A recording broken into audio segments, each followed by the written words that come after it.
Hello everybody. So I've got a new update for the 4coder code presentation engine, auto code flowing, whatever it is called. And today what it is the big step, the one big thing that was the big hard elephant in the room, how does it get done, is pretty much there now. Um, it wasn't easy, it took a big long chunk of sitting down and coding today, but I've got something that roughly kind of vaguely gets the job done and I'm happy with it. So I'm going to show you it working now. So in the past, you've seen it wrapping code, and the rule it was using was always wrap at white space. And that often does the right thing. So for instance, if I decrease the size of the this by one more step, it will force this word right here. Let me put my mouse on it. This word right here will be forced to wrap. And because it used to wrap by white space, it would choose to wrap this whole thing together, right? And it still does that, which is good because you want these to kind of stay together. They're kind of a logical unit, and that makes sense. But what's actually happening now is a little more complicated. It's not deciding to wrap this whole thing together because there's no spaces in there. It's deciding to wrap them all together because it measured all of the different spots on this line and scored them based on how high the precedence is on the different operators and things that glue the things together. And it kind of graded at each spot where it could wrap how much damage is it doing to the sort of cohesion of the whole line, wherever it does the least the damage to the cohesion, it gives it a really high score, and then it wraps it at the highest score it can find.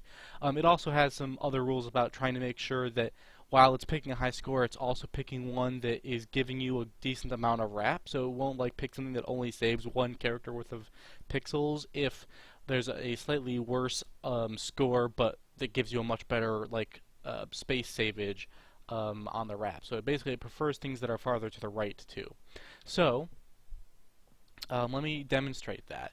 Alright, if I put spaces there and there, you can see it still wraps, and it actually wrapped right away when I put the space in there, but rather than wrapping just this max size down, it's putting the whole thing together because it's decided that breaking right here is a better idea than breaking between this arrow and the other neighboring tokens, because those kind of form a closer unit than this word data here and this operator less than or equal. Okay, so let me show you another example of the same concept. If I start shrinking this down, eventually it will decide that rather than doing anything else, it'll just put this token here down. But let me set this up so there's no space now. Alright, and I'll actually I'll widen this back out now, so you can see there's no space here if that's how you'd like to code that.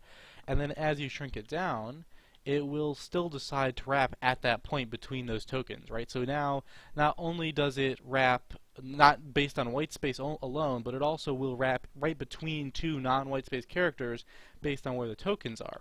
So it will make wrap decisions, like that. Another thing it'll do is it prefers not to break things up that are inside of parentheses if it can avoid it, right? So this here is a doubly nested parenthesis spot. It'll avoid that at all costs, even though there's not any particular reason to prefer that. What just happened if there was different, and I'll explain it in a sec. But even though there's no particular reason to prefer this plus versus this minus, the plus is farther to the right, but it also prefers things outside of parentheses to things inside of parentheses. Okay, so what happens up here is very neat. So in the past, it would have wrapped size parenthesis brace all down together, right? It would have put them all on the next line, and it would have left I32 above. But now it knows that it should keep this together, and the way it knows that is whenever it's inside of parentheses, as I said, it tries not to wrap inside of parentheses if it can avoid it. But if it is inside of a parenthesis, it really likes to wrap after a comma. After a comma, it really likes to wrap after. If it's inside of parentheses. It also likes to wrap after a comma anywhere, but inside of parentheses especially, it will prefer that location over any other location. This means that it will break up parameters first before it breaks anything else up. Now eventually we'll start to get so small that it has to really sort of contort and do some stuff. And you'll see here, for instance, it decided to break this instead of the like the parenthesis here. It doesn't like to separate a parenthesis from the things inside of the parenthesis, so it won't like wrap that parenthesis down by itself if it doesn't have to. And rather than split up one of these arrows, it'll move the minus down. Now, the exact reason why it's choosing to move the minus instead of the on this side instead of this spot is a little minutia because my Lexer is not smart enough to know the difference between a negative sign and a subtract. So it's thinking that that might be a negative sign, and it's behaving as though these things are tightly bound. But this has the plus side that negative signs will never float on the line above the little thing they're supposed to go to, and it's just a small detail that someday it'll get fixed once I have a parser that can figure out if a minus sign is negative or subtraction, right? But I'll keep shrinking it even more, things will get wonkier. So you can see right here it chose to wrap data because it was starting to get too small to fit all that, and it won't ever wrap a comma down by itself if it doesn't have to. So it decided to wrap the token before the comma with it. If we go another step further, it'll start to do interesting things. So here we can see that it decided to put this brace down here. It has no problem with wrapping a single brace by itself. We haven't seen it do that because I haven't made a step before now that that took just a brace. But and this is an example where it's happy to wrap a brace down because, hey, that's like a pretty standard way to look at braces anyway, so why not?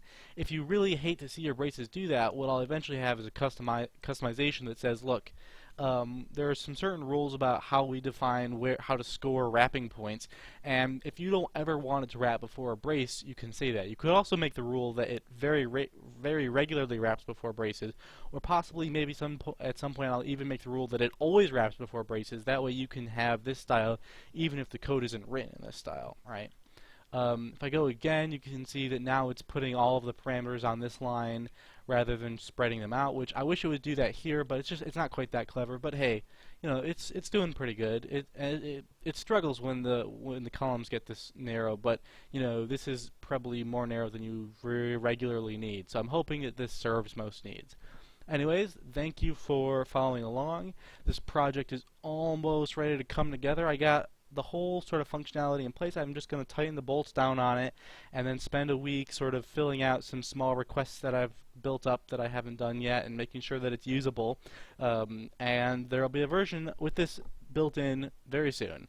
Thanks for following along, and see you guys later. Bye-bye.